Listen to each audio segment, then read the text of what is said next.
Hey, welcome to the Runaways podcast. My name is Cody. We are back for another week. Almost done with ProQuest season.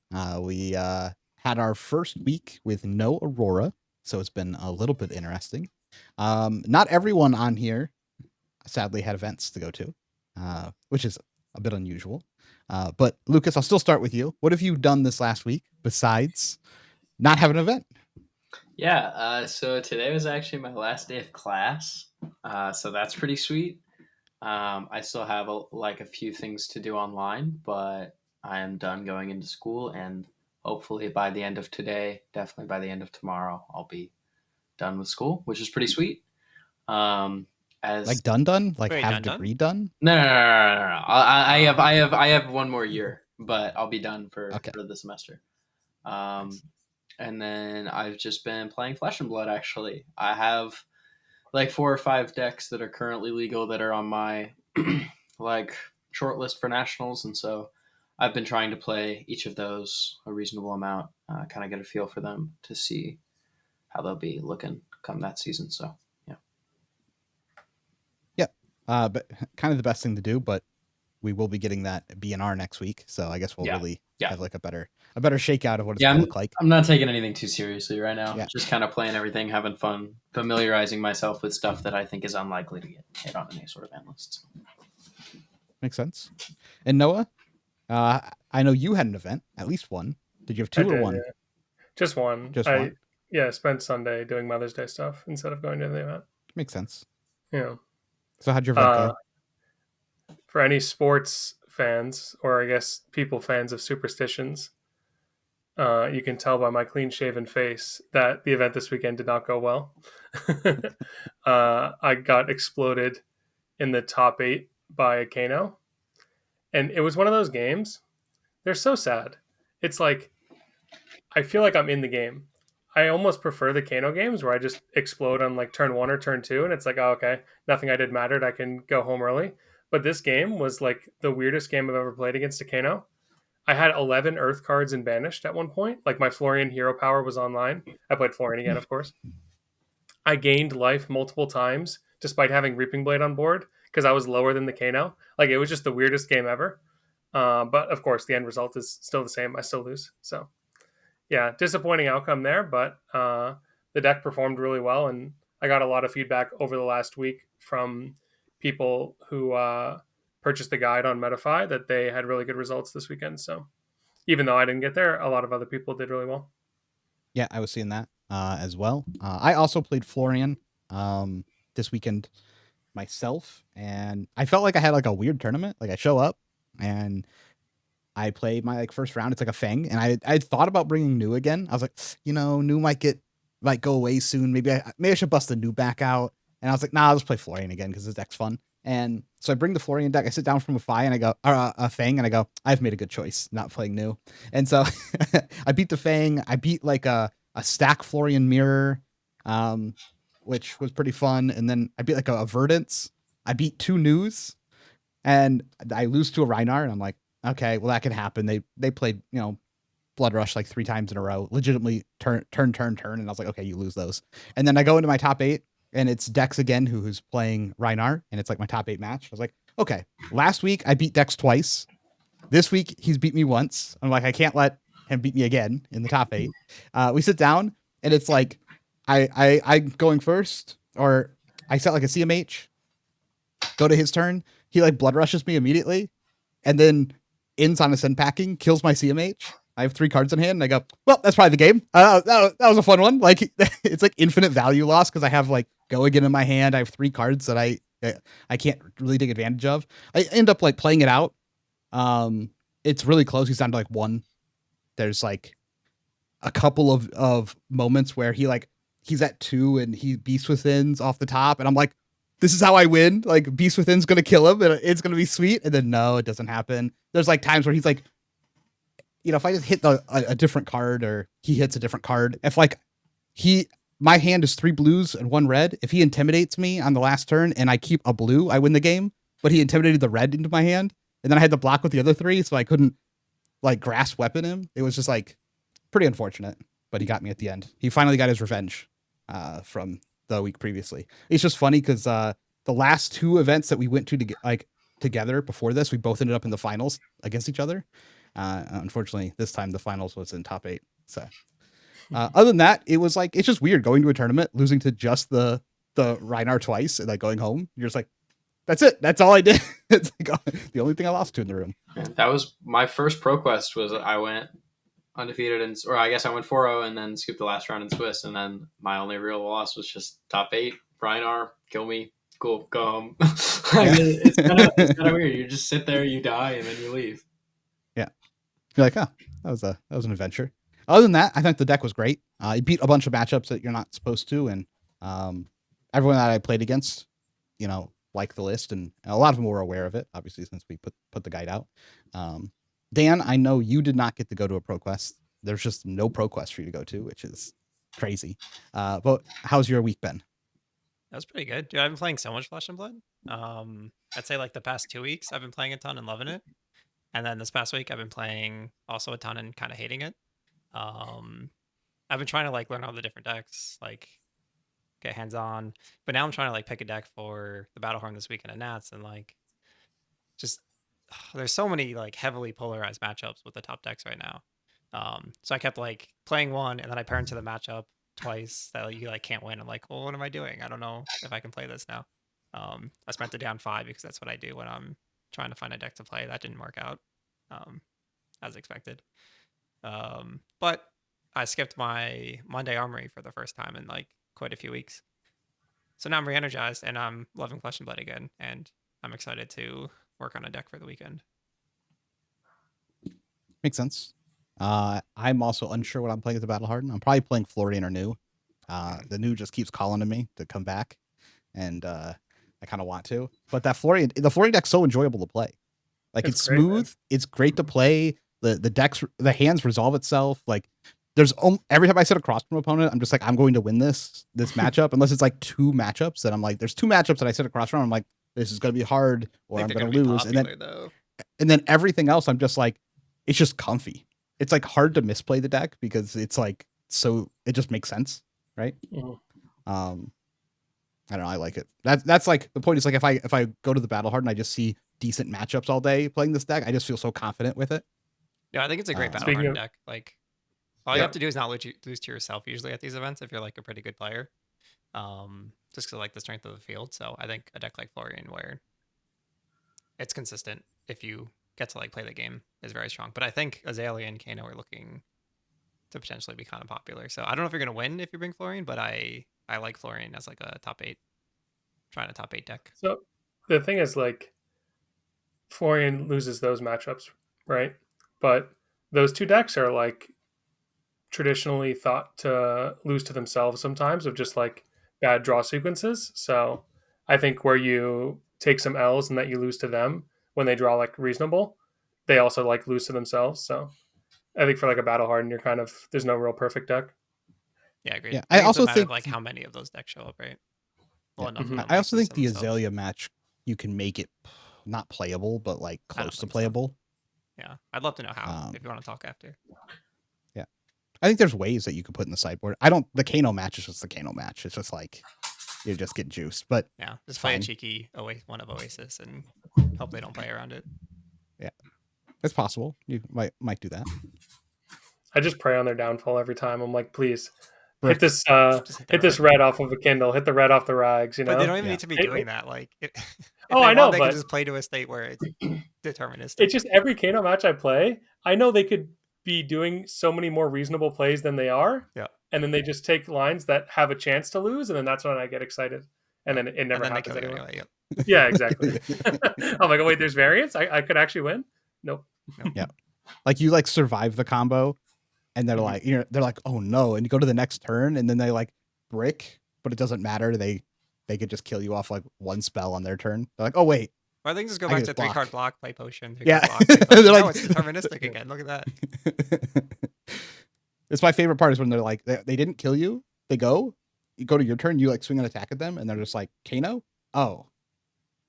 I guess I block. And then they're like, let's try again next time. I'm like, no, that's unfair. Like, you shouldn't be able to do that. Well, that's the benefit of this is where I win. At least we can convert the hand if exactly. do that. Yeah, twice I just like slammed a Toma Harvest on the table. I was like, all right, what are we doing? Do you believe I have no blues in my hand, or are you gonna let me draw 3? It was Nice. great. Cool. One sec. I'm manifesting this now. Maybe I'll regret this next week, but I've played into Prism 3 times with this list, and I've taken 1 point of damage from a hard cast Figment of Ravages in 3 games. So manifesting now. Next week, I'm gonna tell you my story about how I lost to Prism at the Battle Hardened. It's bound to happen. I mean, I think this deck is really good in the Prism. There's obviously moments where you could lose. There's typically like, I found that there's like a turn a lot of the time where you're like, if they have the thing on this turn, then maybe they're gonna like, maybe they can class. It's usually like an Arclight, so it's like if they have Arclight right here, then this game gets hard. But they just don't have it, and then you're just win the game. I think the matchup's good. Yeah. I was playing Prism into the Florian deck a little bit over the weekend, and it was hard. I won some games, but it was definitely tricky. So yep, agreed. Okay, let's do a recap of what won this past week. I think with Aurora going away, the question was, where are all these, where are these wins going to go? I didn't do the math to add all these up, but it just looks at a glance that there were less ProQuest this week than there were last week, which would make sense because it was Mother's Day. So I know there's probably plenty of stores that didn't have a Sunday event. But the number one winner was Florian with 24 wins, followed by New at 15, which is roughly the same amount of wins they had last week. And then Azalea has jumped way up with 11 wins. Kano also jumped up with 8 wins. Prism up there with 8. And then Arachne Marionette is holding about the same with 7. Anything surprising in that top switch out? I think this is kind of expected. Azalea is the big one, right? I mean, I think it's kind of a poorly kept secret, right? A lot of people were talking about Azalea, knowing that she did well, but she hadn't actually like quite jumped up there yet. But this is a pretty good showing for her, right? A lot of people have adopted new technology and kind of tried a lot of things with Azalea that have clearly shown success, and so it does feel like this might be finally her time to kind of show up and kind of exist in the meta for once, instead of just being this like tier 2-y style deck that everyone knows is good but nobody plays, which ironically means that she'll probably just LL like immediately. But she's at like 900 and something points now, right? 919, I think. Yeah. And 919. Yeah, we basically mapped it out that if she does the same win rate next week and wins 2 of the Battle Hardens, or maybe a slightly lower win rate, but wins 1 of the PQ pluses, then she could be out before Nats. It'd be really fun to have another Zen situation. Or we don't know if Death Dealer is going to be legal or not for Nats. Yeah, so fun. Love that. So fun. Because now it affects 2 heroes, I guess it affects Riptide, but sorry. Just dismissing Riptide. That's funny. After that, we actually had, what is that, Dashie picking up some wins. 6 of them. That's quite a lot. It's like more than they've won all of last year. So I mean, what does she need? Like, if that happens again? Because I know Levi also posted. There was a deck tech that MinMax posted for Dashie. So maybe people pick up Dashie and get her out of here. There you go. There's a good Battle Hardened deck right there. Mm-hmm. Play Dashie, everybody, please. Yeah. If she has the same win rate next week and wins a Battle Hardened, then she'll be out. Yeah. Cool. Big if. Big if. Big if false. It doesn't look like any real aggro deck has popped up yet, unless you're going to consider Azalea aggro, which I think you easily could. They're like big attack aggro. Because then after that is Syndra with 5 wins and Arachne slipped through the crack at 3, who's just been falling off because Marionette is getting way more popular. Jarl, KO came up at 3, and then Verdance and a bunch of other ones with smaller amount of wins. Yeah, Verdance did I think worse than most people expected. That's a big deal, right? I mean, I know we had her up in our... I wouldn't say most people. I would say a lot of people were spot on their estimation of how good she was. But I mean, we had her in our A tier, in our tier list. I know Caleb Machinbay was in his World Tour Weekly. That's what it's called. Yeah. He was saying that he also thought that Verdance was going to kind of pick up this week, and I think a lot of people expected that with the slower meta, and it seems that maybe has not happened. I don't think the slower meta really panned out. Yeah, too much new. Yeah, to be fair, there's just too much new for Verdance to win a tournament. New still existing, yeah. Also, I would imagine that the Azalea decks now with Codex of Inertia potentially is hard for Verdance. Inertia tokens are kind of annoying for that deck. Yeah, so I can see that. I was talking with I forget who it was, some people at my ProQuest this past weekend, that like the Earth heroes are good at blocking in like a small sense, but they're bad at blocking like their whole hand for consecutive turns. Yeah. So I think Azalea like really preys on that, where she's constantly asking you to have a hand of blocking 12 to 13 plus. Yeah, and Verdance is real bad at blocking with most cards in her hand. I agree. And then the new matchup being like 10% is just like god awful. Yeah. So New's holding strong. New looks like it's gonna be gone pretty soon. Like New is not lasting nationals. I would expect New not to exist for Pro Tour. I mean, we live in a universe where like New, Azalea, and Dashie could all reasonably be LL'd by maybe honestly will. It's probably not an unreasonable through national season pre-Singapore. Like those feel like those heroes are all probably gone. Yeah, if Dash literally wins like any random nationals, then she's out. Yeah, and she always does. It really depends on if the new set like shoves New down out of the meta, right? Like, there's a world where that happens. We'll see. I don't think so. Yeah, I think Blues Matters set with a bunch of 1 power things that you can attack with Mistblade and trigger New's hero ability and like stuff like that. I don't know. I feel like New's probably fine.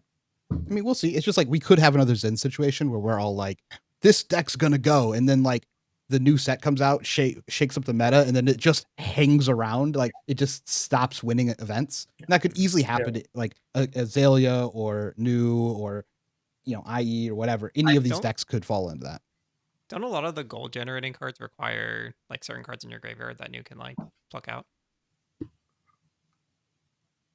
Maybe. Well, she can in general pluck allies out of the graveyard, right? Before they get to the cast. Yeah. We shall see. I'm not saying that it's 100% realistic. It's like none of us called Zen just being trashed here and not rolling out. Like it's just not a thing that we were like, oh, it's 100% gone. I think that made. I think for national season it's a little bit harder. I think Zen it was like because it was worlds into ProQuests. I feel like at the local level there was just not a lot of adoption for Zen. Where like we thought Zen was popular and we hyped it up because it was our deck that was a good meta call for a certain tournament, but New has just been. It had also won like 2 battle hardened / callings like leading into this. Yes, that as well. It definitely picked up steam towards the end, but I feel like New has just been like consistently played at every event, especially local events recently.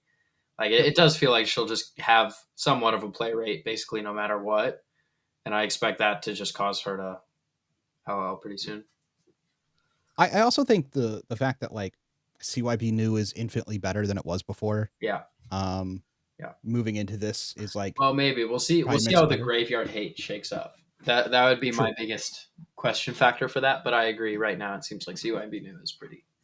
And I've been pretty anti CYB New this entire time, and now I'm actually looking at it like maybe it's time. Maybe it's CYB New time. I think when CYB New is the better version of New, it's really powerful. I think CYB New is a really annoying deck to play against. Do you guys think we're getting more or less CYB on the 19th? I really hope less. I really hope 0. we have no CYB. Yeah, but I feel like it's possible that we get 3 CYBs back, but we'll see.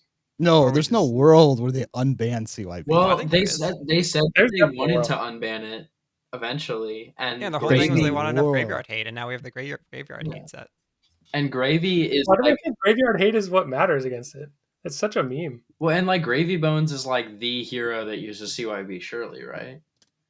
Like blue CYB is like the gravy card. It turns on his hero, but you don't understand. You can mill it with the thing that looks at the top of your deck. It's crazy. No, I think you just want attacks that have go again in your hand. Like, as funny as it is, like the more games I play with Gravy Bones, like the more I'm just like, I think I want an aggro shell to begin with than a control shell. Like the deck feels like it's just like punch you, dude that punches you. What do you do? Yeah, and force the opponent to let you keep big hands because they have to kill your allies, right? It's kind of the gimmick. And then convert that into like, you know, what was it called? The other Dromai deck, not Big Dromai, but Empress Dromai. It feels very much like maybe like a red line Empress Dromai type of deck. But you don't have like that the mini game of making Ash when your deck's all red, right? Yeah, correct. Seems nice. You just have to play a blue. You can draw hands that literally don't block and don't play, but don't worry about that. No, at least you can block the dragons. You can play them. You can. Not if you draw like a bunch of those 4 costs, you like pitch your whole hand. Yeah, you pitch 2 of them and you play 1 of them. Yeah, that sounds great. That's possible. Okay, anything else about a ProQuest season going into the last event? The last weekend events. It really just looks like you can play anything, dude. Like every hero is getting like a decent amount of wins. I don't know. Yeah. I definitely think you can. Definitely a departure from last week. Cool. Let's go into the main topic then. I had been having these conversations with people like throughout the weekend and then a little bit throughout the week as well. People just talking about either what they've learned playing ProQuest or asking questions about ProQuest. There's 1 week left for people to qualify. So anyone who's attempting to qualify for Pro Tour via their ProQuest, this is their last weekend to do it. And so everyone on this call has won at least 1 ProQuest this season, and then topped, multiple others. But I wanted to kind of just give some advice or kind of our thoughts on what you can do or what people should do to actually win one of these ProQuest events. If you're going to the event with just the goal to win, because this is kind of a conversation I've continually been having. And I think there's some insights that people just kind of overlook besides just like play well when it comes to like ProQuest. I can kind of kick us off a little bit. And mine is scout the room. Like it's like not a thing that's often talked about, but I do it in round 1 if I'm trying to win the event. Like if I'm just there having fun, maybe it's like I just don't care that much to do it. But like, hey, I need to qualify. I'm going to try and win the event. I finish my game. I stand up and I walk around and look at all the other tables and I'm taking note of that's a stack Florian. That's a not stack Florian. That's this person's playing this. Oh, they have that interesting loadout. So when I sit down, you have 30 people to 60 people in the room, sometimes even less than that. Then you can easily just know how you need to side for that Florian player or whatever else, is going on around that has switchboard. If you walk by, you see a dash, the dash is like pistol play, and you're like, that's a good thing to know. You walk by and you see the Jarl, they might be attacking or they might be very defensive, and you need to know kind of like what you're looking at when you're playing. Yeah, I think a lot of people have, maybe not a lot, but there's definitely some people who have this preconceived notion of like, oh, I'm being dishonorable or like unsportsmanlike by doing something like this, but it's just something you need to do if you want to win. I don't know. There's like nothing, as far as I know, there's nothing in the rules that says like you can't watch someone else's game or spectate, right? So any information you have, I think, should be something that you use if you're, like Cody said, if your goal is winning. Especially in a meta like this, where there's like several different versions of decks. And just like walking by a new and seeing a CYB in their grave is infinitely different when you than if you walk by and you don't see one. Now they're playing CYB. I need to think about that when I'm sideboarding, right? I was going to say that the follow-up to that, the next thing is at big events, sometimes you can like try to cheese people by bringing like a surprise factor deck. So I think like the next evolution of that is basically assume all your opponents are going to do the same. So if your goal is like, oh, I'm going to come in with an unorthodox build and really like surprise and shake people, it has to be like so unorthodox that the opponent would have no idea what they're doing, even if they like watch you play some games before or like see your list. Otherwise, it's just like not really going to be super effective at a ProQuest level like it may be at a larger event. Yep, I agree.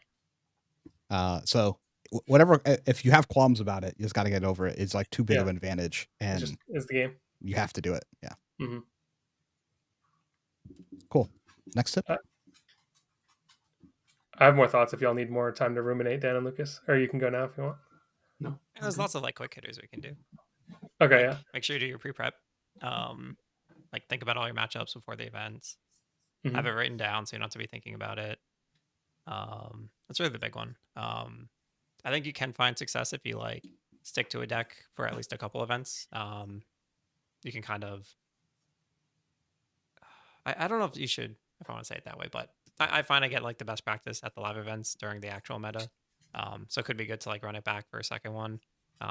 But I think the best way to win ProQuest is to play a bunch of them, because 1, you get to practice, but 2, you get to like learn what your meta looks like and either adjust your deck accordingly or the cards you put in your deck, like your hero choice.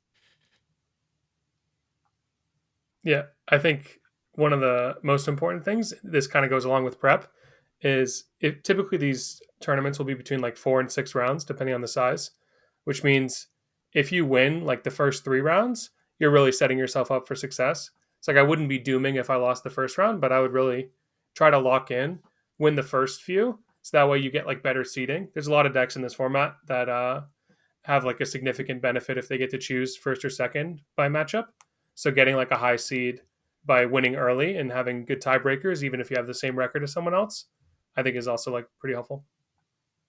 Yeah, I also, in a broader sense, you should play the powerful proactive deck to try and win the event. You should not play the control deck. You should not play the combo deck. I wouldn't play either. These aren't winning a lot of their events. I would not play a stack Florian, for instance, and try and go win a ProQuest. Like, I don't think that's real life. And that's because those decks have a few matchups that are just not good. Like, those decks are good in Swiss events where I want to go 6-2 against the field. But when those strategies have to win an event, you have to win 3 top cut matches, you have to, first of all, dodge all of the matchups that you basically just can't win just to sit down to play the game. Whereas these proactive decks do not normally have this issue. Sometimes they do, like a little bit. They'll have like 1 or 2 bad matchups, but if you have a proactive strategy, you at least have the ability to just win most games. Granted, your opponent doesn't do anything. Yeah, also, if you're the person who is pushing into your opponent at like a ProQuest level event, this doesn't apply in like the broader scope of the game because the game gets like more experienced. It can still apply, but it especially at a ProQuest level event, if you're the one dictating the pace, you're the one pressing the advantage, you're the one causing your opponent to have to make decisions around you, you're holding momentum, whatever you want to call it.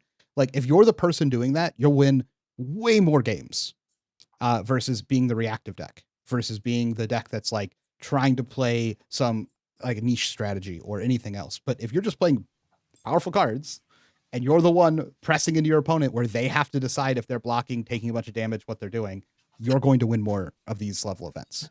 You also just have more, like, not less opportunity to mess up, but when you have a proactive strategy, you're going to normally have fewer situations where you just don't know what you're doing, which can be a big problem, I think, that people find as well at local events, especially in a lot of these like longer games against fatigue decks or against like weird strategies that you've never played against before.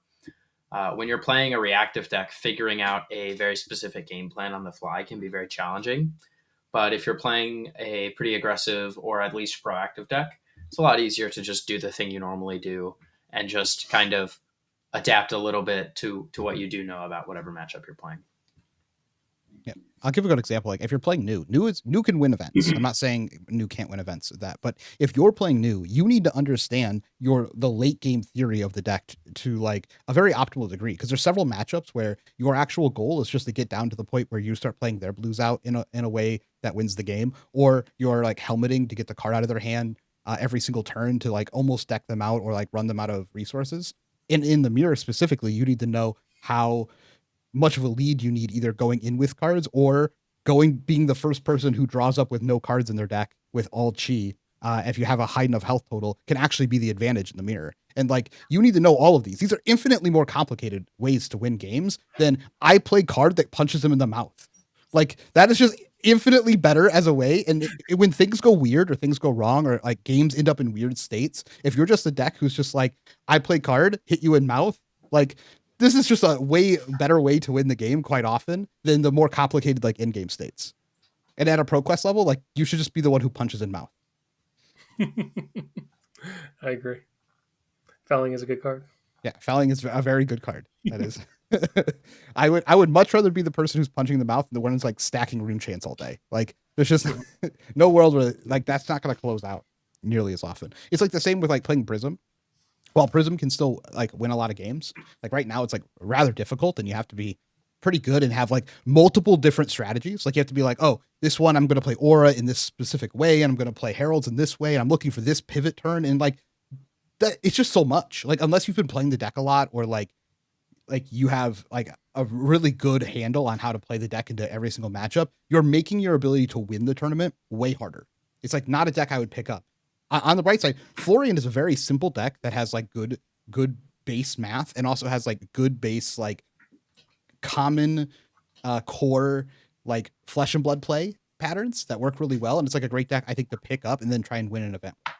And I think Azalea is also pretty similar to this. Like Azalea's really powerful deck that does a very powerful thing that your opponents just have to like have a way to disrupt or stop or react to. It's like a very good deck to try and win a tournament with. Like I think either of these are like good choices, and too many people I think hamper themselves on their ability to actually win by just not playing the deck that's just like, I do the thing, can you stop me from doing the thing right now? And that thing is punching you in the mouth really hard. You include Kano in there? Yeah, Kano's a little more complicated, I think, and you can definitely end up in states that like you lose the game, especially if there's like stack Florians and stuff rolling around. You have to know like how to navigate those matchups properly. Can be like an issue. So I think that one with tempered down. Sure, whatever you want. Yeah, you just Arenal Scour until you can count to 12 with it. Well, you have to do that 3 times, and then to actually like win, you have infinite time to do that. But you actually have to win the match too through their helmet.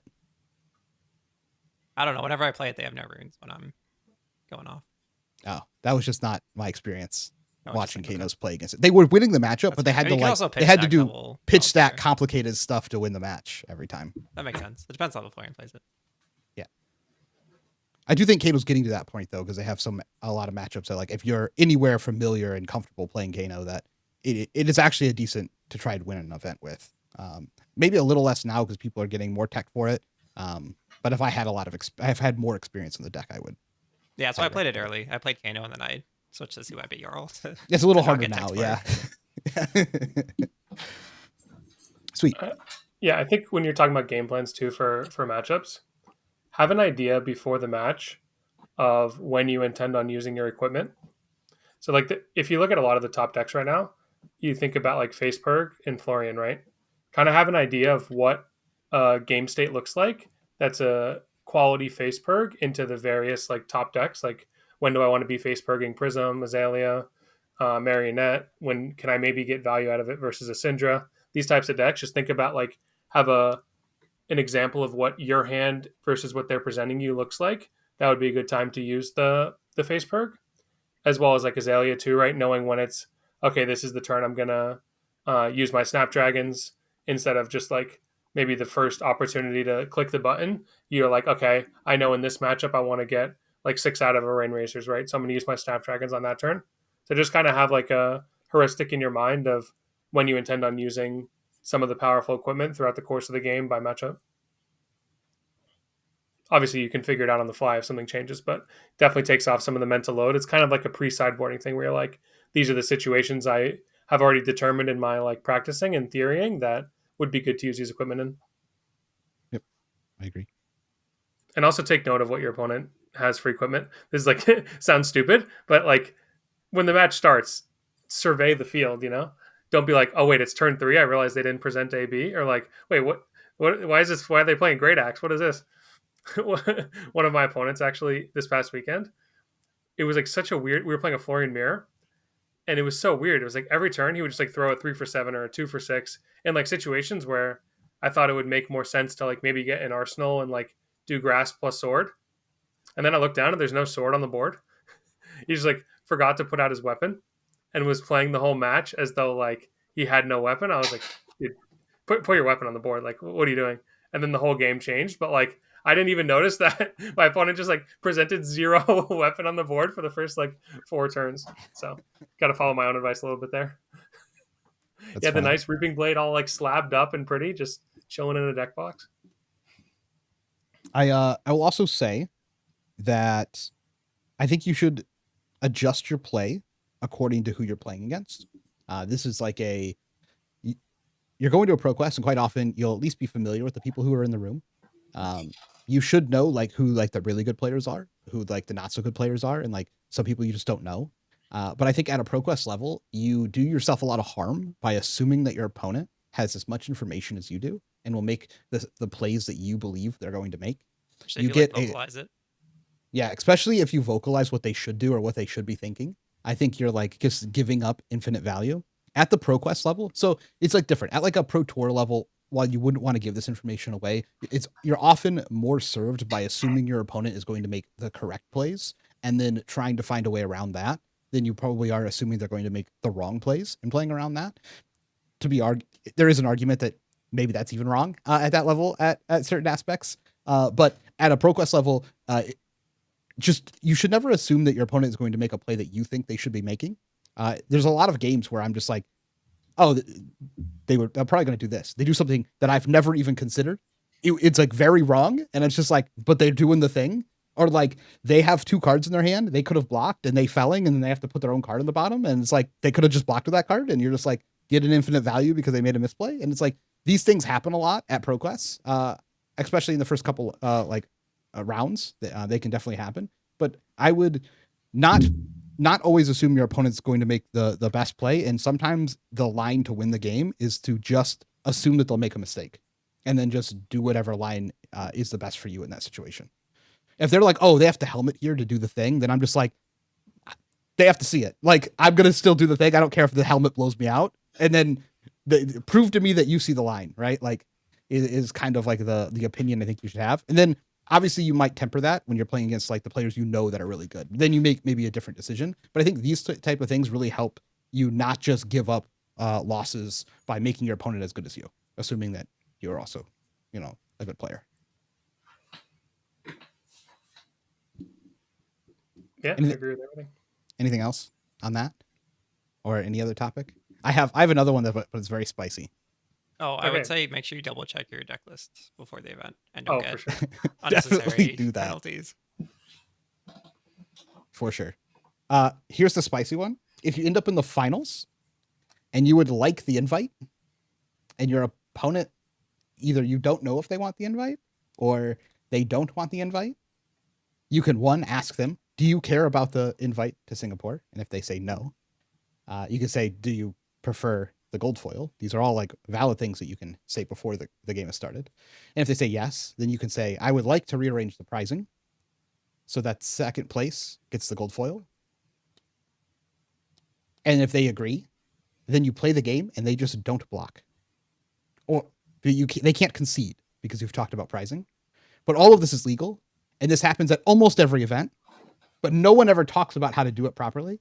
And I think it's like being very disingenuous to like the experience to not say that like this is quite often how people get the invite, because you'll get into top 4 and there'll be like one person who wants the invite, or you get in the finals and the other person has no interest in this invite, especially to Singapore, and you might like need your invite.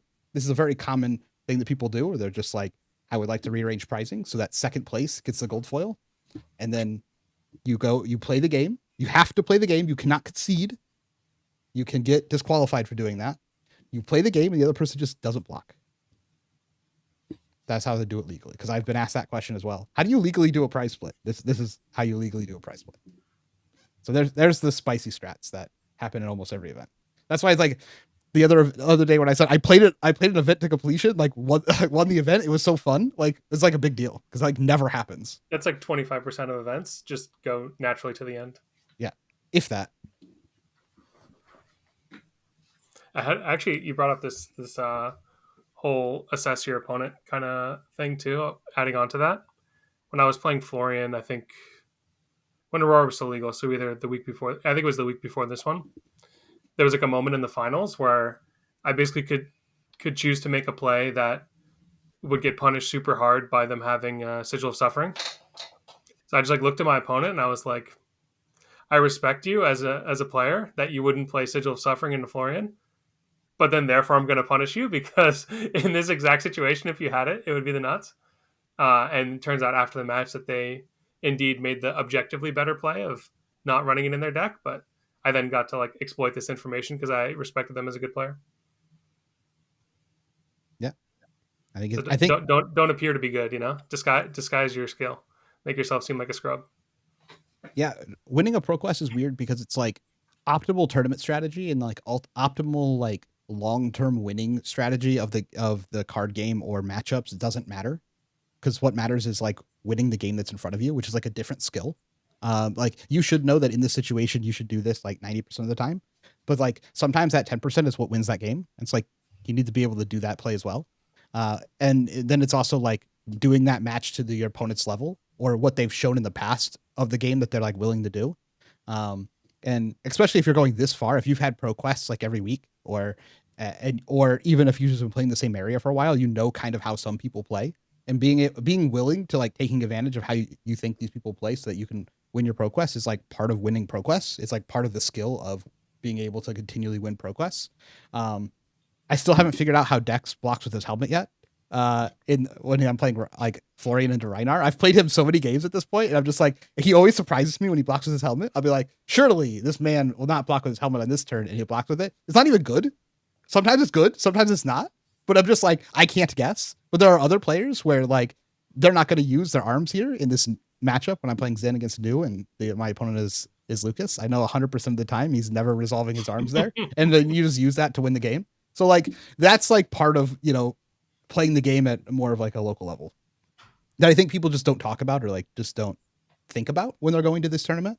If you've played against these people, especially if you're like your local event, you play against them every week, you should at least have some tells on like how they normally play the game. And if you don't, then like that's that. Like, if you sit down right now and you don't have a thought process of how some of the people that you play with regularly play the game, you should probably start incorporating that into how you play the game, because like you are not paying attention enough to realize how these people are playing the game. You should have like some vague idea.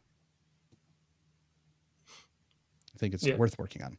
Yeah, I got one more note. This is from more of the assassin POV, or like, I guess, yeah, mainly assassins that are playing flick knives. You should try to assess throughout the game. There's like a situation that I saw come up where the opponent is at 2.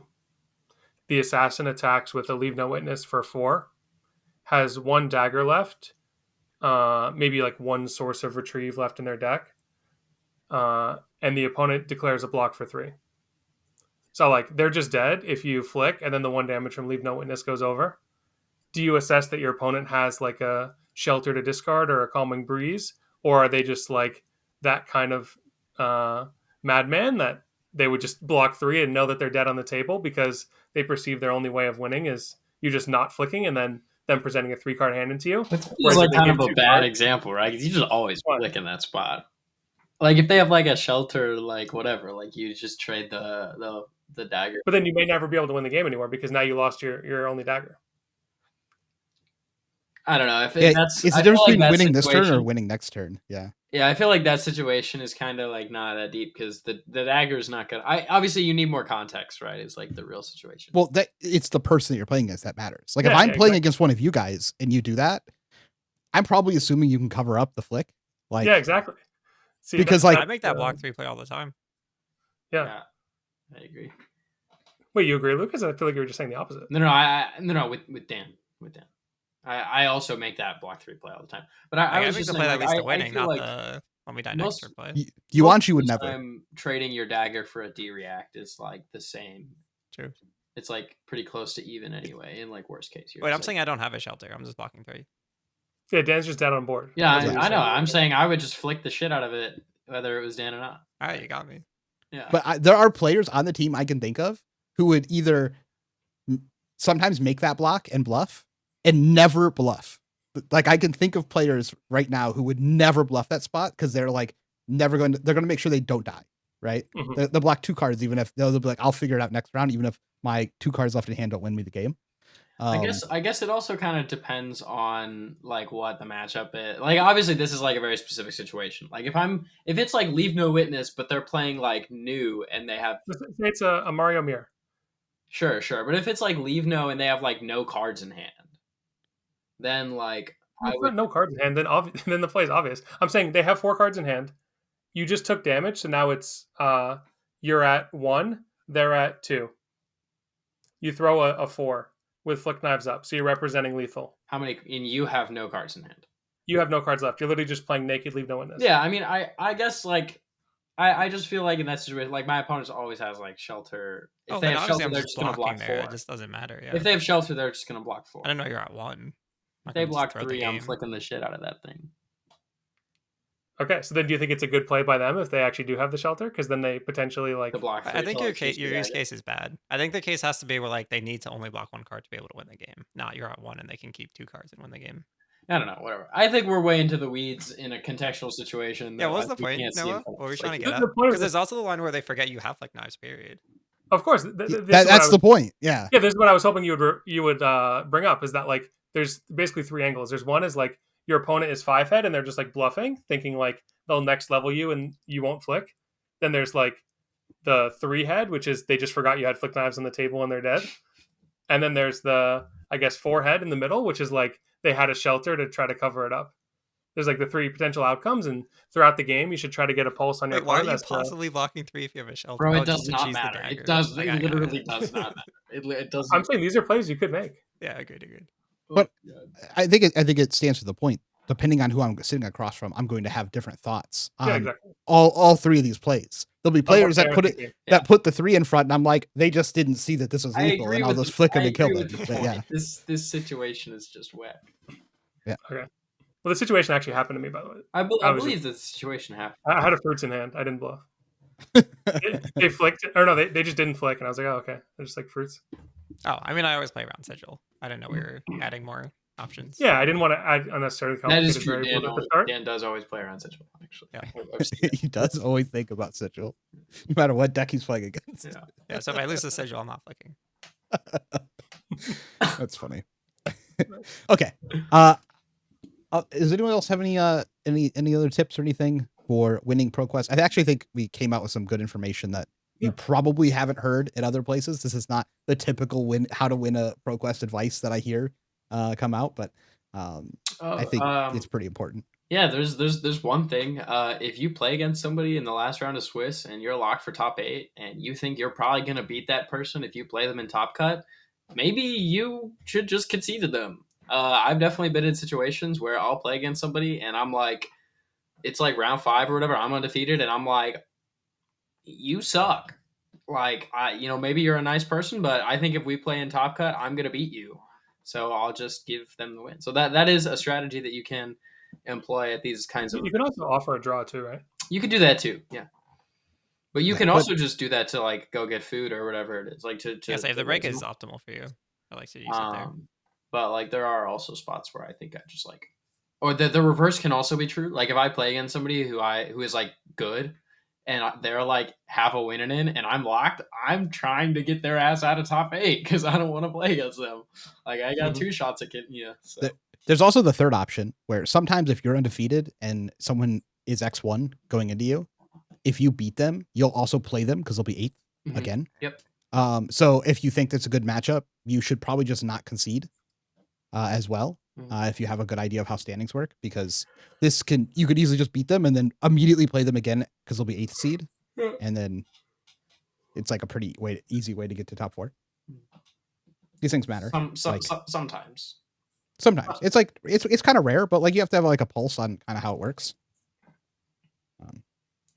But they are things to think about if you're trying to win a ProQuest, because unfortunately it's not like RTN. Like RTN, you can just use like good basic gameplay and deck choice to like get your invite, because you don't have to win the event. You just gotta get top 4, and like you could just do that off of like not even scouting, not even doing things. I'm not saying you have to do that to win, but like your chances go infinitely up if you're actually scouting. But like top 4ing event significantly easier than actually winning the event. So cool. Let's go to our podcast questions. These questions are asked by premium members of our Metafy. If you would like to be able to ask questions, if you'd like to follow along with the hero of the month, the hero of the month this month is Feng. I think the first stream for this is actually today when you're listening to this, if it's Wednesday when this is released. It's going to be the first stream of Feng. If not, then Monday, whatever Monday is coming up, as long as it's within this month, that is also the next stream for Feng, where you can actually jump in the Discord with Yuanji, who's going to be working on Feng, and go watch him play games against him even. you can do as he's working on building a new Fang deck that will then release the guide, the sideboard, and the list at the end of this month. I know people are pretty excited about that. That's all from subscribing, asking questions on the podcast. If you'd like to move up to the other tier, it's even better because you get to submit a VOD, and you get discounts from our sponsor, which is Gilded Raven Games, who you can easily get your subscription for free by buying products from their website, which is pretty cool. So first question that we are going to go to is going to be, if I can find it, there we go. Cool. First question here from Millen asks, do you think there is any class or mechanic that needs to be changed in FAB? It does not matter if it's due to power level or interactions. Yes, Phantasm and Spectra. Those need to not work how they work now. What's the Phantasm issue? It's just way unnecessary variance on both sides of the coin. Like, why is it that I have to make my deck terrible such that I can play a card that when they throw their Herald of Erudition, I block with a Pauper. I just got like kind of 4 cards worth of value from my 1 card, versus they attack me with like a Herald of Triumph. Oh, now my 6 power Pauper doesn't work. And that's even when I do have a Pauper, right?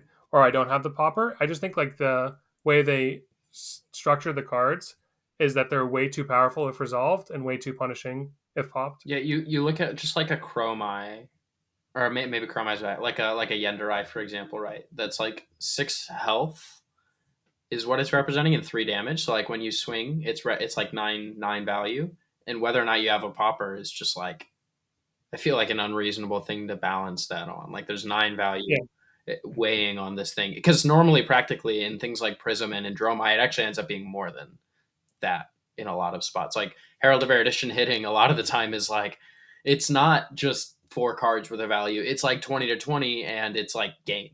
Like it's like, oh, it hits, you win. Okay, it doesn't hit, you lose. Like that's just what it is sometimes. I also think thematically, so I want to clarify for people, thematically Phantasm is awesome.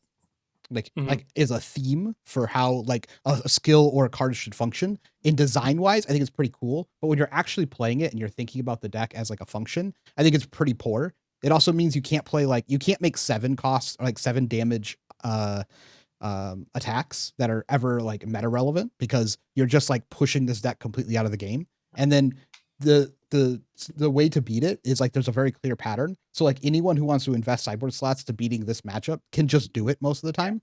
It's very boring. Like you look at it's very boring sideboarding, like Battlefront Bastion and Blanche and Cut Through the Facade. It's like it's all just the same stupid stuff because people had 3 sideboard slots and they wanted poppers.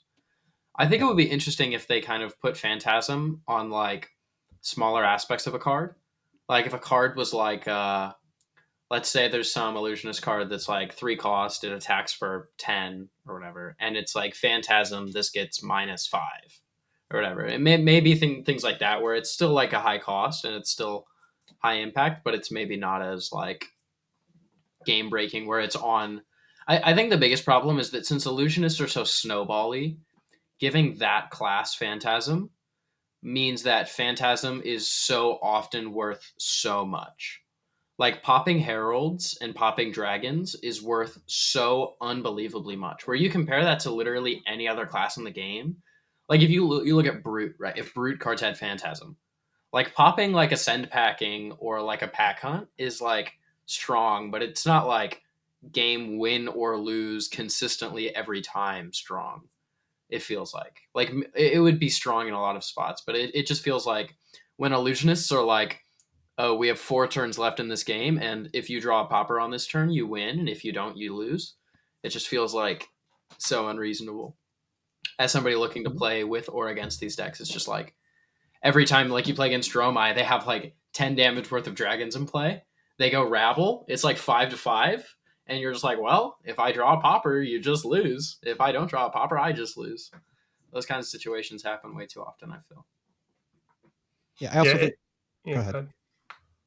I was just going to say, I think Spectra was kind of fine when it was released, because the game was very go wide aggro-y with Go Again. But as the game has changed and they have put in a higher price value on Go Agains for the most part, I think reintroducing Spectra becomes harder and harder. There's not very many matchups I think of against like Spectra, like hard Spectra, in which plays like it used to, where you'd be like attack, weapon the Spectra, attack, weapon the Spectra, and you just do that every round. And that just doesn't play that way anymore, and it makes it like infinitely worse than it used to be. I think it's because finishers have kind of moved away from being small, and now your finishers end up being your biggest attacks, typically. Like you look at some of the go wide decks like now, you have things like Aurora where like your Starfall, like your weapon is like an in-between, or something like Florian is a good example of like a medium go wide deck, where a lot of the time your finisher is like your Felling or your Command Cock or your Plow Under. Whereas in the past it would be your finisher is just like Kadachi, or your finisher is Rosetta Thorn was like the most common one that we saw throughout all of the different Runeblade aggro decks, right? It just ended up being Rosetta Thorn a lot of the time, but like that was what it was, right? For Starvo, like your Winter's Wail was your finisher after your big attack. But yeah, nowadays it's like Syndra's finishers are her breaking points and her dragon powers. It's like her big expensive thing, right? Like all of these feel like they have this kind of similar problem. Fi is like one of the other aggro decks. I think it's just because like we want to have good math. So like you're essentially you want the thing with higher power. The drawback is it doesn't have go again, but it has higher power. So that's like the thing you end with. Yep, agree. I mean, that's just that is naturally how it goes. It's just like when we don't have like weapons that just kind of like basically every good weapon's banned, right? Yeah. So I kind of agree. I used to be like Spectra's fine, because I think it was when it first came out. Like Prism was not even that good of a deck. For almost all of its lifetime, Prism was not actually a good deck. It had some matchups that it was good into. Most people just had no idea how to properly play into it, because almost every the only decks that existed at the time were like Chain, like Briar, other aggro decks. Oldhim eventually came around, and then like eventually Fi also. Eventually Fi, but like all of the aggro decks should beat Prism nearly 100% of the time by just doing like attack, hit a Spectra. But as someone who brought Prism to Lil, I beat aggro decks because they didn't go attack, hit Spectra. They went attack you again. And I went, you're going to leave my Spectra on the board? I guess I just win the game. I beat 3 different aggro decks at that tournament that way. So like I'm speaking for like pure experience that people just didn't understand fundamentally how to play against that deck back then. And that's why it got most of its wins. It was not even good in the meta, because the meta was Briar like at the time of Lil. I also think Spectra was the biggest problem in Prism because they were instants. And once we got 0 cost auras, the ability to play 2 auras in the same turn, I think, was the biggest issue with Spectra. Like if it's exclusively blue auras, or exclusively these like prohibitively expensive yellow auras, where like you can't really play multiple of them in the same turn consistently. Yeah, pre-EverQuest, Everfest, the deck was terrible. Yeah. Back in Maple Story. To answer the question though, I think a different class that I would try and rehash as well is Mechanologist. Yeah, that's what I was gonna say. Like they got a whole set of mechanics that like aren't really good. Like boost sucks. Like nobody wants to keep boosting. Like it's inherently not powerful. Like even in the hero that can literally look at the cards that you're boosting away, it still ends up being like super high variance which cards you boost. So aggro decks that boost away power cards are just naturally never going to be, I think, top of the meta unless they're like Dio broken, and even then like they're just high variance because they boost. So I would like to see Mech get some sort of like retrain on their like fundamental card basis. Just maybe more things like Puffin where you're kind of incentivized to play items, maybe so we can get some of that card pool sort of back. Because it feels like the whole Mech card pool is either banished to boosting and it is just bad, or it's like, you know, you're playing Evos, boost, which is you would terrible. never play any of it. Yeah, or it's Evos and it's just also terrible. Bright Lights 2 to address this. Yeah, I mean, if they make Bright Lights 2 that either makes these mechanics not suck or gives us new mechanics, that would be interesting. Maybe Puffin will not boost. I'm just hoping. Yeah. It would have been cool if they kept boost as like a niche thing where there was like some powerful cards like the 0 to 60 that like cycle of the original ones where they're above rate, in a sense of it's 0 for 4 go again 3 block, but the downside is it boosts. Not like every single card in your deck boosts. It's just like it'd be like a cool style of I'm going to go 60 mech cards because I want to leverage these powerful cards. Yeah, or I'm going to play like a few of these, and I'm going to play like 50 mech cards, and like they're exactly. Yeah. And it's worth the risk because like they're powerful cards. Well, but and we've just like we've never had it to where they can actually make powerful boost cards, because if they make powerful boost cards, then all the boost cards are just broken. Yeah. And then if they don't, then you just never can play cards that don't boost. Yep. Okay. Yeah, they also made the templating such that so many of the cards that have to be banished, they have to be banished from boosting specifically. So it's like bad future proofing too. You can't even like banish them by other means. Yeah. Tisk. Smoothie asks, how do you guys value ponder tokens? It's a topic that comes up a lot in the wizard chat, and mental block sometimes swells the tidings. A lot of people hate mental block because sometimes it's only a 2 block when you can't arsenal the card, but I feel that it might be overvaluing the bad side when the upside is very high. So overall, what is the value of a ponder token? I mean, it's super deck specific, right? Yeah, I was gonna say a ponder token in Azalea is like one of the best things you can be doing. Yeah, it is legitimately draw a card plus every single time. I think when you look at a deck, it's just, first of all, how many cards do I have that I'm just like not willing to arsenal? Like you can just look at your Verdance deck and be like, okay, it's like Blue Autumn's Touch, Blue Fruits, other mental blocks, Seeds of Tomorrow, stuff like that. Like you just go through and look at the stuff. But then also it's pretty easy to just be like, okay, every time, you look at all of the cards that are worth arsenaling, and it's like, okay.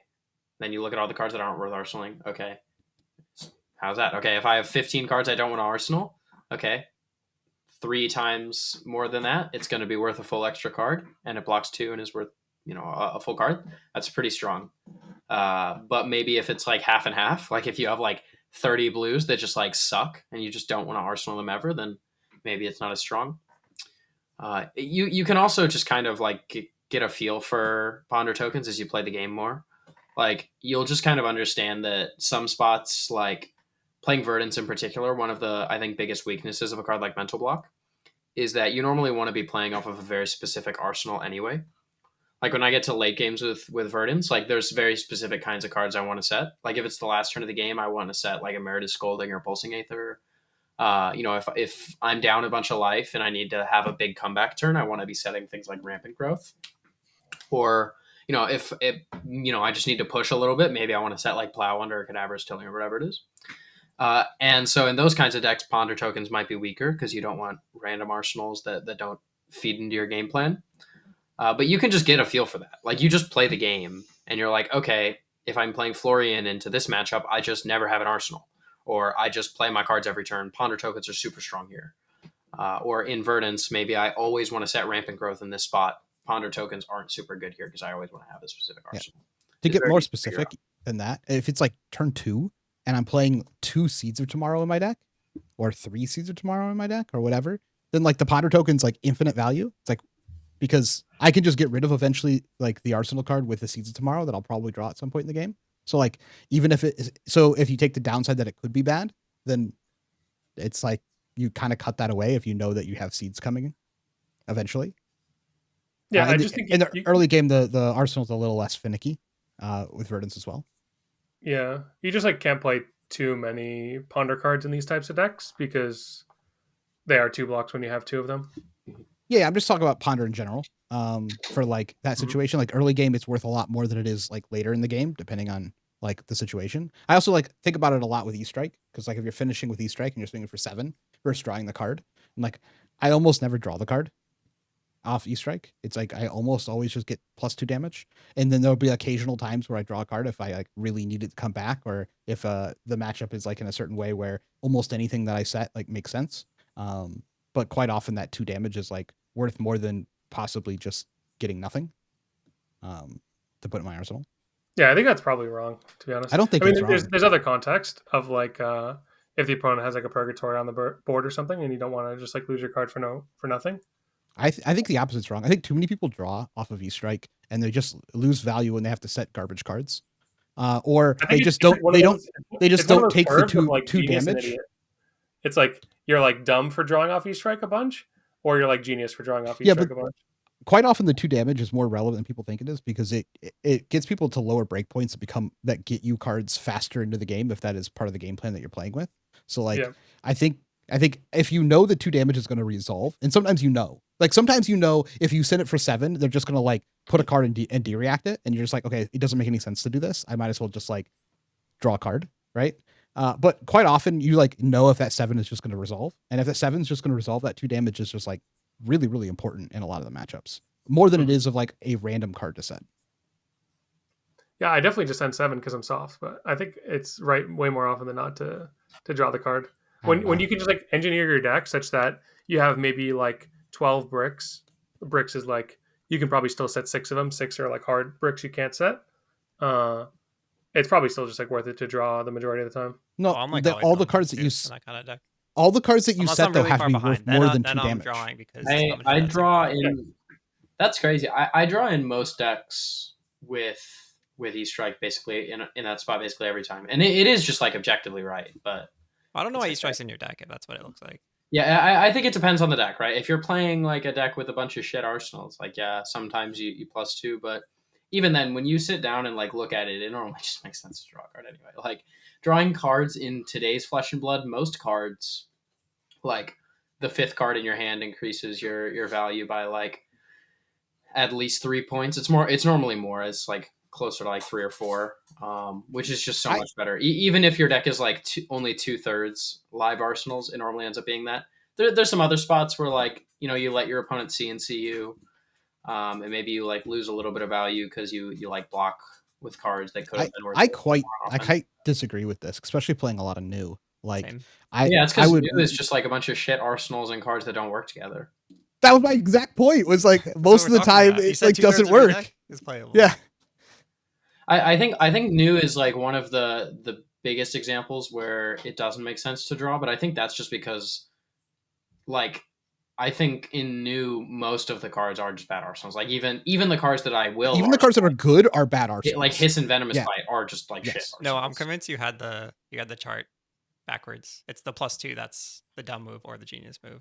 Really? The draw is just like the middle. Everyone draws. Like that's not hard. I think you should just like see. My view on this is that you should, if you're going to put E-Strike in your deck, you should just try to make your deck such that you feel comfortable drawing off. Well, the real curve is you just don't put E-Strike in new.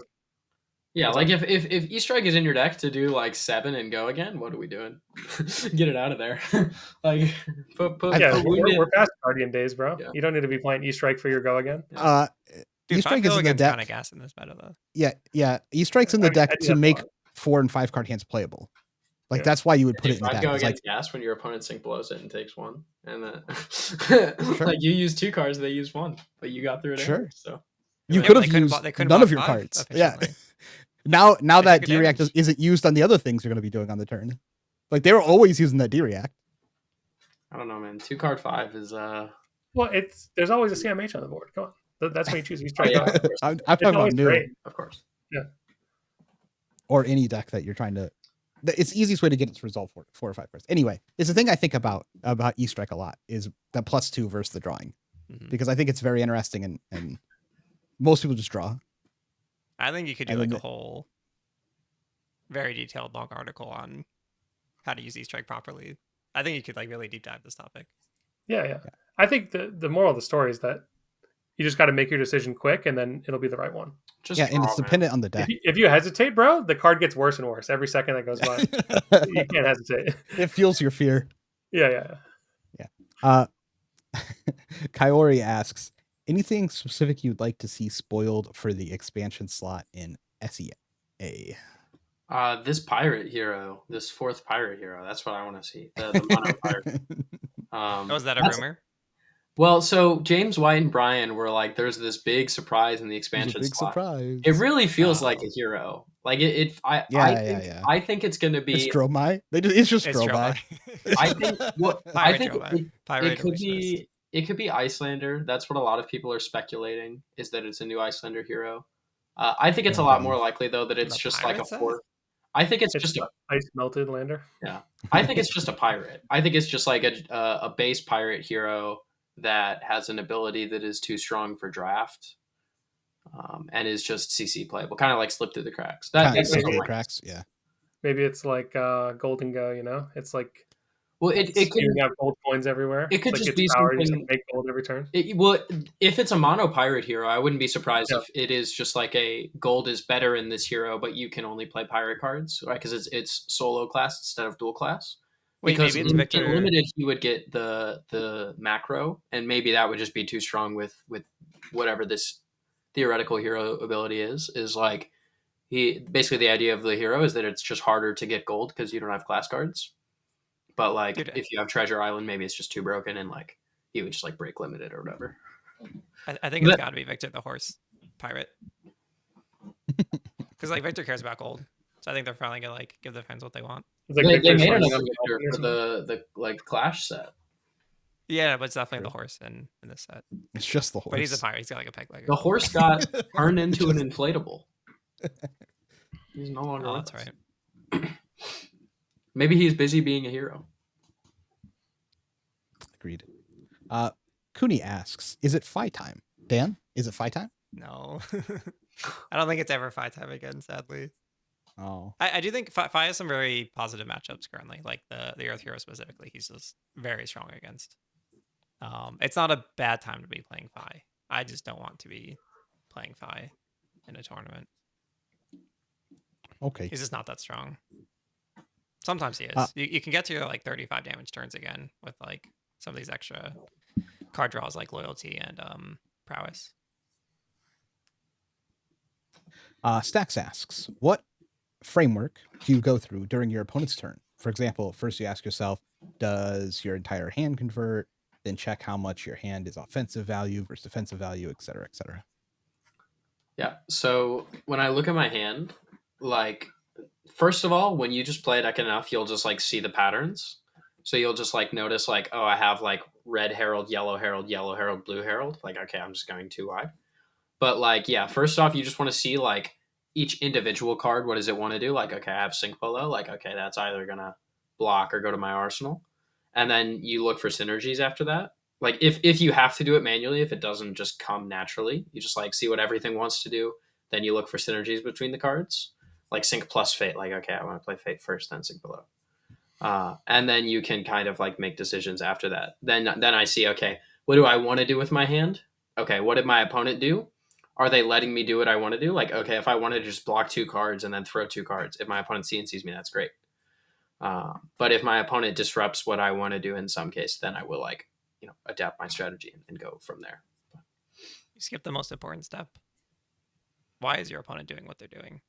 Sure. Yes. That is important. How is your opponent doing what they're doing? Yeah, make sure it's legal. Are they happy about it? Or are they sad about the play they're making? What is what is Gamora? So yeah, I mean, I typically don't look at my hand when my opponent does something. It's just like an old habit from like not letting them get a tell off of me looking at my cards. But which doesn't really apply that often, but it's just a thing. Don't do that. I don't know how it's right. It's just like, it's a thing that's like built in from like Yu-Gi-Oh and stuff. You gotta draw every hand and just pop off, dude. Just be so happy about your It's just like a weird thing that like was beat into me as like a child from people who were twice my age teaching me how to play card games. Like they're just like, no, do it this way. Cause like I was always like the kid that was like 10 plus years younger than everyone else in like the testing group that traveled around. So they're like, no, you have to do this. These stuff's important. Well, it's also a good habit to make sure like your opponent's playing clean, right? Yeah. Like you so it's always just like, even if it's unintentional, they might like miscount a resource or something. If you're like staring at your hand, you're gonna miss that. Yeah, you should actually make sure what your opponent's doing is right, and then you should say, why is my opponent doing this? Do I have a read on what they're doing? I guess you should try and map out your opponent's turn before you make your own decision. That is like one of the important steps is like when your opponent starts their turn, a lot of the time, if you're experienced enough, you can just like tell what their whole turn's going to be. But even if you can't tell for sure, you can at least guess and try and figure out the different possibilities. Yeah. But yeah, it's like they make a play and then I look at my hand. Like, I don't know. It's also like my opponent can't do anything after they've played the card. So like now it's okay for me to like look at my stuff because they have no more actions to take. They're just like waiting for me to do a thing. So I'll look at my stuff and then I'll go through like all the steps that you talked about. What are like, what do my hand want to do? What are they asking me to do? What are they trying to do? Where am I at the game? Like all of these. But it's not like, I just don't want people to think this is like a very manual process. It's like most of this just like automatic, and then some things you have to like redouble check just to make sure you're right. But most of the stuff is like you're just doing it automatically. That's probably the most important step, though, the double check at the end. Yes. Don't commit the cards until you double check. Yeah. And then what could happen is the thing after. Okay. Argent Gray asks, should all heroes be expected to have their moment, gain LL points, and reach LL status naturally? If not every hero is going to make it to the finish line through points, should LSS realistically be pruning the hero pool through some other means? And then I'll ask the question after that. So do you think every hero should have their moment, or will it create too much blow up where they might have to actually remove heroes? I think there is quite a bit of this is an interesting question, right? Because you have something like Bravo, for example. Like Bravo is never gonna LL unless he is more powerful than everything in the game. And do we ever actually want to be in a situation where Bravo is powerful enough to get LL points? Because that means that we basically have to LL all of the current heroes that are better than Bravo and never print another hero, or all the heroes that get printed that are better than Bravo get LL'd until Bravo is finally the top dog. That kind of doesn't seem like a great timeline. I think Bravo is at least close enough where he'll get by in like 2 years off of random PQ wins. But something like Reinar definitely fits the bill for what you're saying. I don't Reinar's think good Reinar's right now, though. Example at all. Reinar, yeah, I think Reinar is actively a good deck right now. No, I think he's a get 600 points deck. I don't think so. I think but it is a good deck right now. I think the best examples are stuff like Teklevasen, stuff like Max, where like Bravo has more than double of Reinar's points this season. Sure. Yeah, I think both and that includes a fake win for me too. No? I think those two heroes are maybe bad examples because they do actually, I think, win events consistently. But there are heroes. What do you mean? Reinar has 6 points.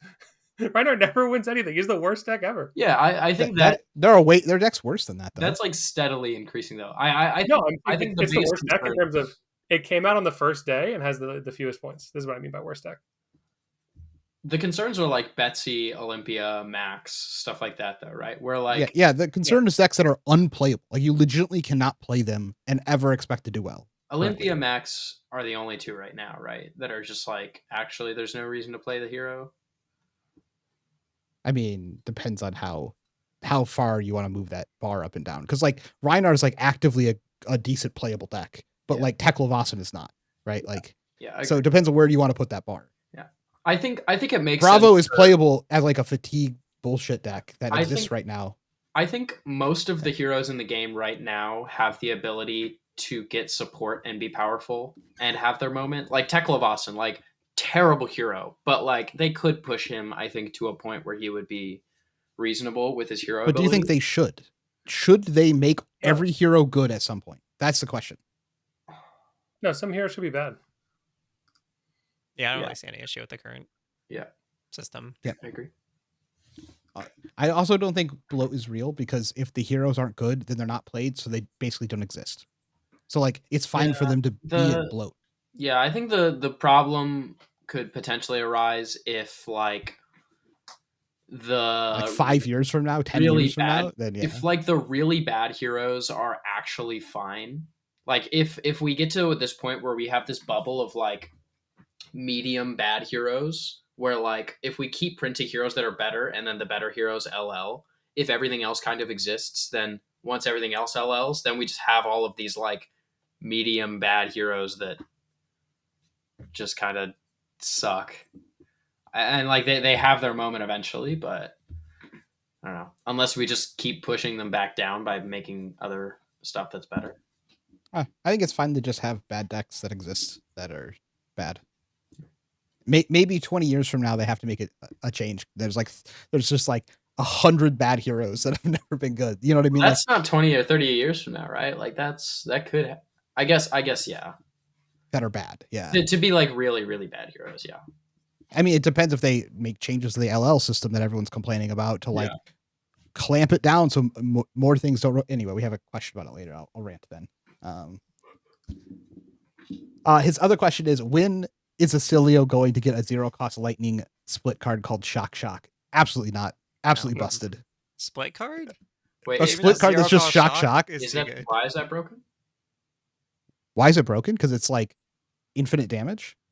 Yeah, one of like the stronger plays in Astilio is when you're able Yeah. to get back on in a flash by casting a spell. Oh, Like you can use like null shock to get back on But and it's trigger two all your inst- amp from it's two Volstar. instants, so you get two Yeah. two action points, Yeah. and it's two lightning cards Yep.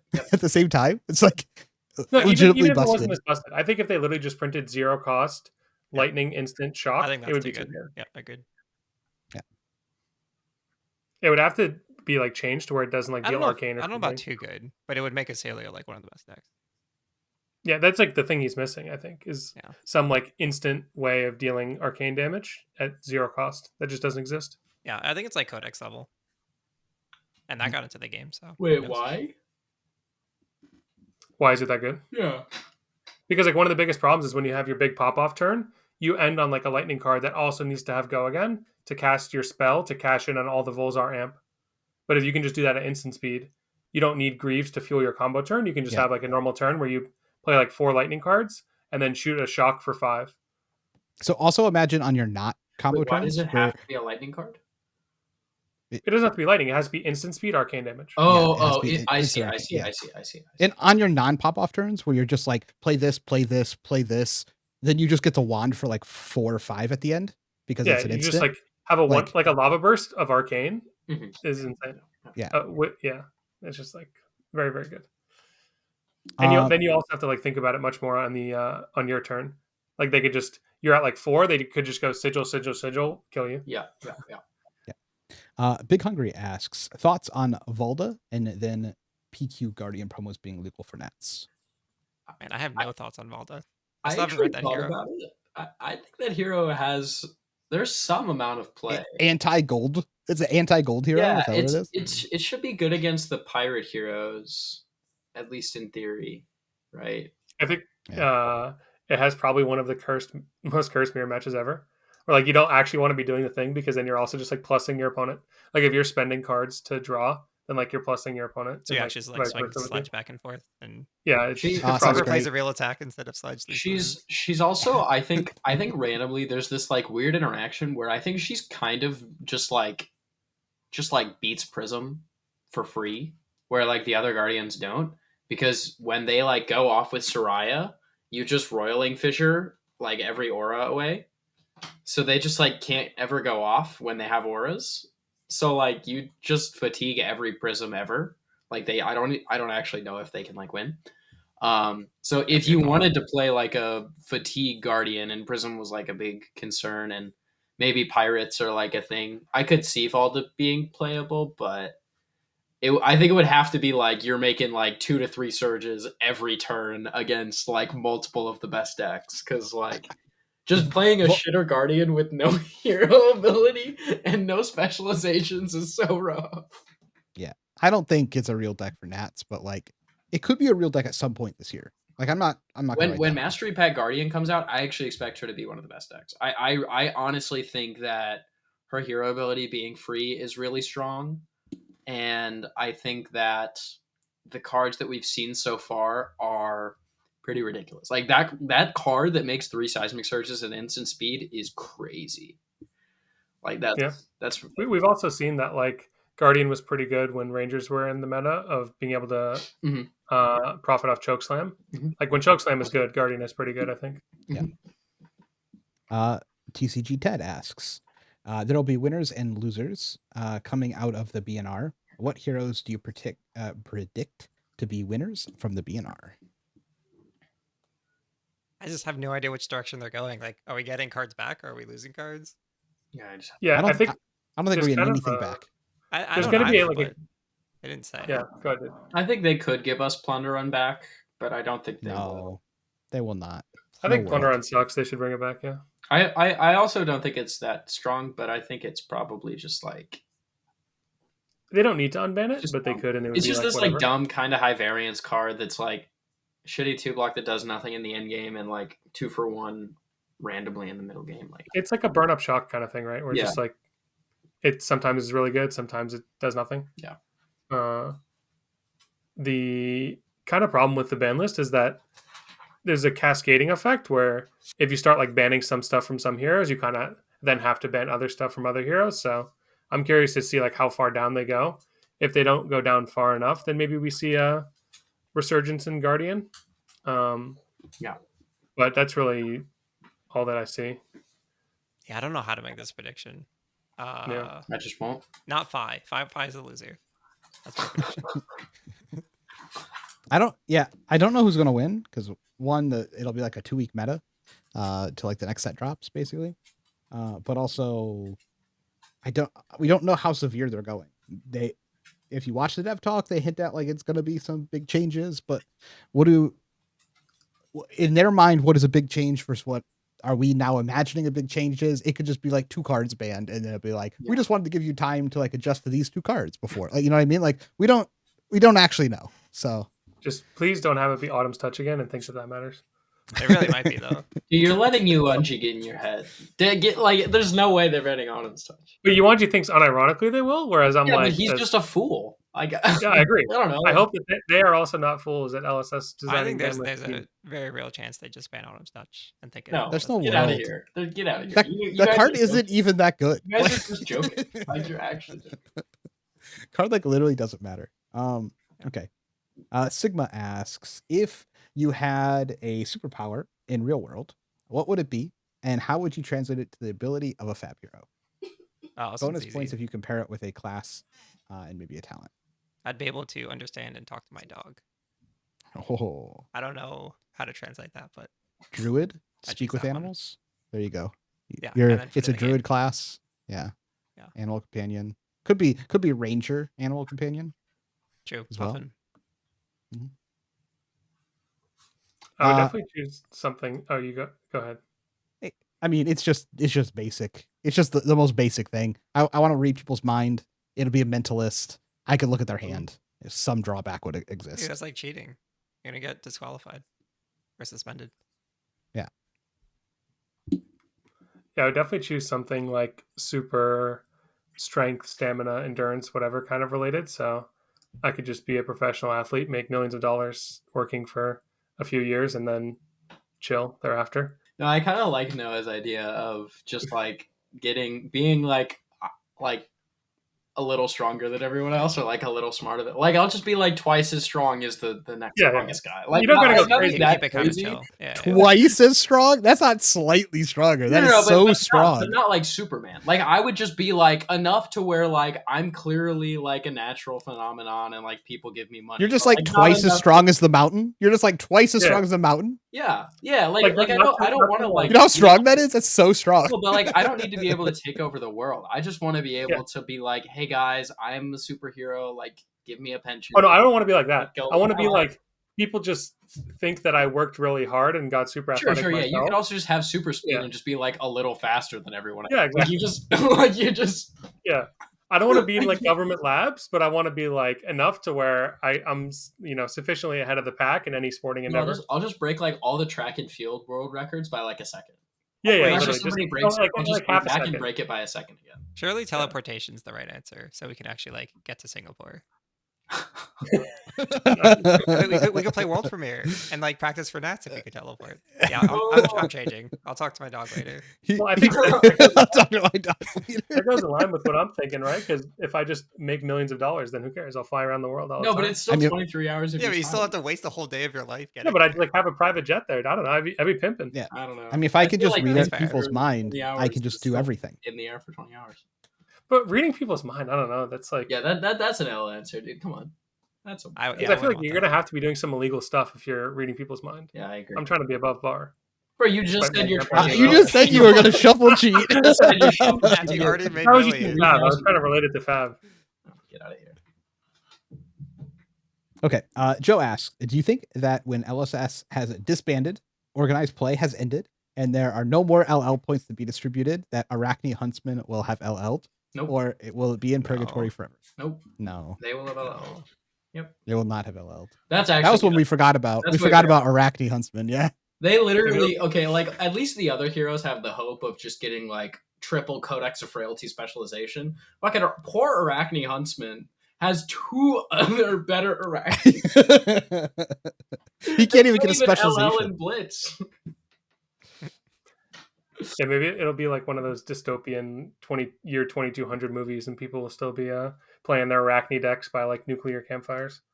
Lucas Barding will be leading the revolution. Yeah. If asks, in 2024, we saw that 1 hero LL. Not even halfway through 2025, we have already seen 3 heroes LL. How many are going to reach 1,000 on the leaderboard by the end of the year? New, Azalea, Dashie, Florian. I don't think Florian will get there. Florian's real close, actually. He's at 580. What do you mean real close? He's gained 300 points. He's going to be real close at the end of the year. That's all I was saying. Oh, sure. Yeah, Isn't Prism up there? Prism's probably close. Kano, if he doesn't get a ban tomorrow. Kano's a maybe. Or on the 19th, rather. Fi's probably not. No, Fi's not. Fi's taking probably like somewhere from 4 to 6 then. Right? Like definitely New, Azalea. Definitely those 2. And then like... Probably Dash. I would think. Getting Prism, more support. Maybe. Yeah, I think... I honestly just expect it to be like Azalea, New. IE's whatever, it could or not. And then I think there'll be like a handful of guys that get close. And then next year's cycle is when we'll have another big dump off of heroes. Mm-hmm. Gotcha. And I don't think this is a problem. Yeah. No. Like it says, we only had 1 hero LL last year. Yeah. I think it's fine. I think LLing heroes is good. Maybe we can slow down some of the speed of some of them. But if you want to push design limits with like some of these classes, you just have to be okay with like some of them going to LL out pretty quickly. And I think that's just like, that's fine. I do think Florian getting like 300 something points in this cycle is like a bit much, like a bit concerning. I mean, the deck is good, but that's but I mean, this is the time where like they already knew that there was issues. Like they're already looking. Yeah.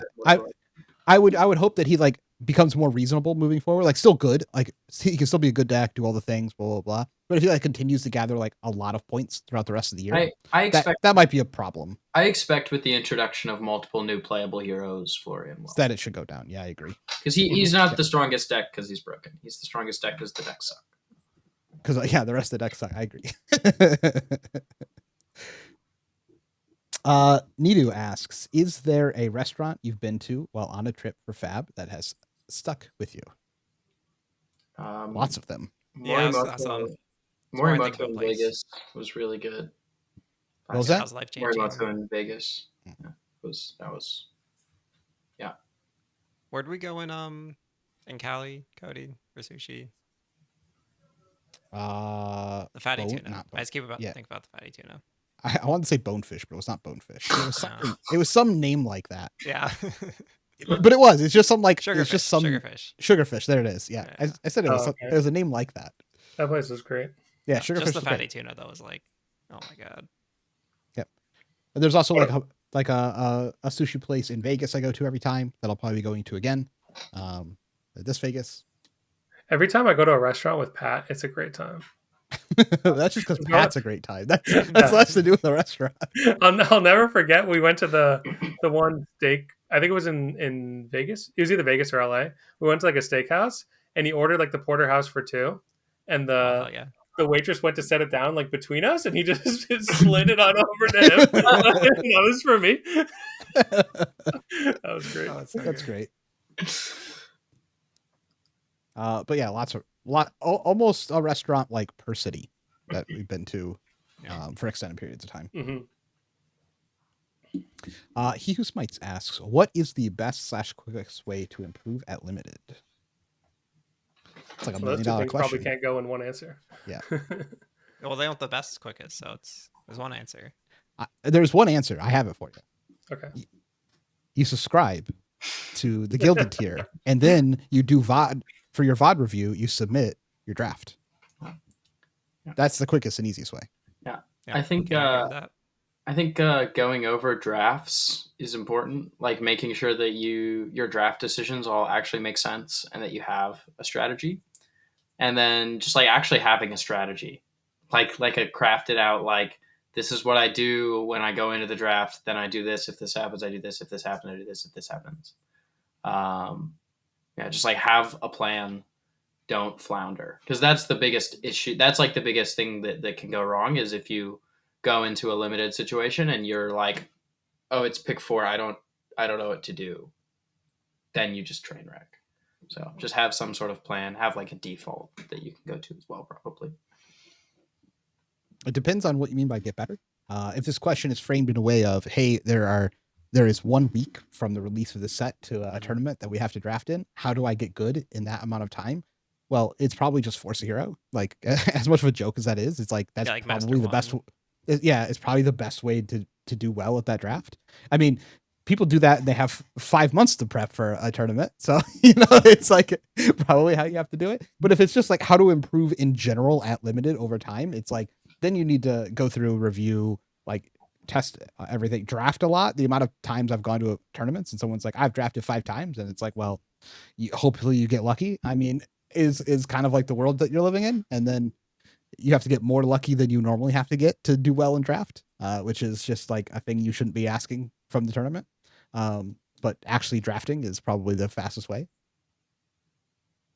Besides, obviously, subscribing to the Gilded and submitting your VOD review of your draft. So that is probably the best way. Yeah, I think just have concepts in your mind of what 3-0 decks look like, and then just try to keep your draft trajectory online to understand what pieces need to be in your deck to have a 3-0 draft. And then also try to develop a strategy of how you're going to like swindle your opponents. I feel like almost every time I 3-0 a draft, there was like one game where I just like came back from a situation that felt like I shouldn't have been able to do. So just like having that composure and being able to seize a spot that your opponent gives you, I think will definitely improve your win rate in draft. Yeah, I want to say the best ways just to improve your fundamental play of Flesh and Blood in general. Like, it all translates. If you're already like super sharp in that area, then yeah, you can focus on just like draft concepts, but just get better at Flesh and Blood, get better at draft. I mean, I swindled 2 people at Worlds with my draft deck on day 2 when it was just Arcane Florian, and I'm just over here just putting auras on the board that I have to destroy, and then I just happen to also dirge it, and then it'd be like 7 and swing 7, and then he's like, I die at 7. Got there. It was like 2 games, and in this way. And I couldn't do it to my other opponent because he healed for like legitimately 25 health throughout the game, and I was like, I don't have that many rune chance. You got me. So sometimes it's like knowing that that's a possible way to win games and like drafting towards that type of direction. Well, it's more what you said at the end there, where it's like, it's your only way to win the game. Like, you're playing against the deck that can heal 25. You just have to like cheese them with Arcane before they can. Exactly. Cool. I think that wraps everything up. Make sure you check out the Florian guide on our Metafy page if you're looking for a great deck to try and take to your last PQ. And check out our sponsors, Gilded Raven Games. Other than that, it's time to get out of here. It's, I think, Expedition 33 time. So see you guys. Yeah, we're getting rid of the envelope 7 here, but envelope. What we could do here is go ahead and play the envelope. All 3 pitches of Envelope and Darkness.